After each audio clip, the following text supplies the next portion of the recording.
The life principles. You know these 5 principles that I'm about to present as the principles of ethics, and you already know these principles. You learn these, we all learn them as kids, from our parents, from our teachers, from our mentors, but in the course of becoming busy, successful professionals, sometimes we put these aside or we forget about them. So what I'd like to do is review these basic principles, say a little bit about where they came from, and then show how these principles point us in the right direction. So we'll take a look at this quiz again at the very end.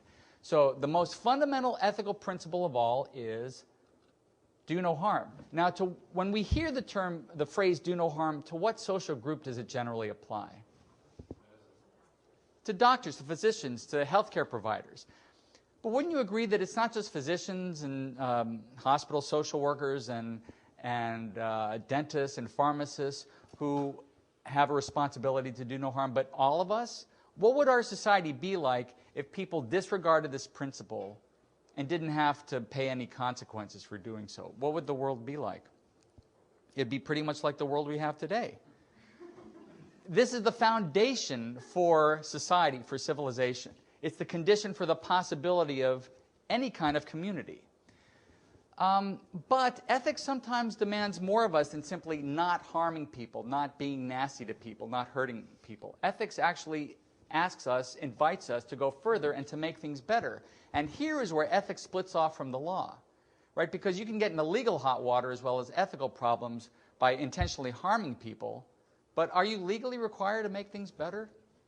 No. If at the end of your life you look back and nothing that you did was really devoted to helping others, making the world a better place, have you broken any law? No.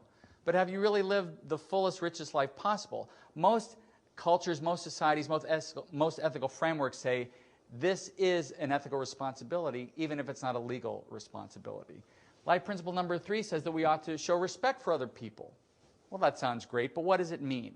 In practical terms, it means at least 3 things. First, we show respect for people by keeping confidential things confidential, keeping private things private. And we saw how that was implicated in the restaurant scenario, and we'll talk about that in a little bit.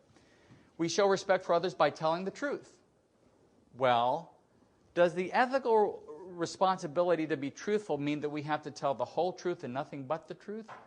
If we're giving testimony in a court of law, yes. But outside of courts of law, isn't the challenge in life to be truthful, but not to the point of hurting people and violating life principle number 1? And that's the challenge raised by the cookie example. To be truthful, but not to the point of hurting someone's feelings. And we'll show how to get around that, or how to honor both principles in a second. And we also show respect for others by keeping our promises, by doing what we say we're going to do. Life principle number 4 says that we ought to treat one another fairly. Well, that sounds great. Who's against justice or fairness? But what does it mean in practical terms? 3 things. First, how you distribute scarce resources, whether you're in a management position, a leadership position, or just in terms of getting through your day, how you distribute scarce resources says a lot about how fair you are. And what's the scarcest resource you have right now in your life? The most precious commodity you have is your money, right? It's your time. We've all had time management seminars, right? If you don't manage your time, someone else will. And it's presented as a management issue, and it is, but fundamentally it's an ethical one. Because if you give some people so much of your time that you can't give other people your time or give time to yourself, it's not fair, it's not ethical. We also show fairness in our everyday life by how we punish people. And we believe, at least in this culture, that the punishment should fit the crime. And we also show fairness or justice by how or whether we're even committed to turning an unjust situation into a just one. The 5th and final life principle tells us that we ought to treat one another with loving kindness.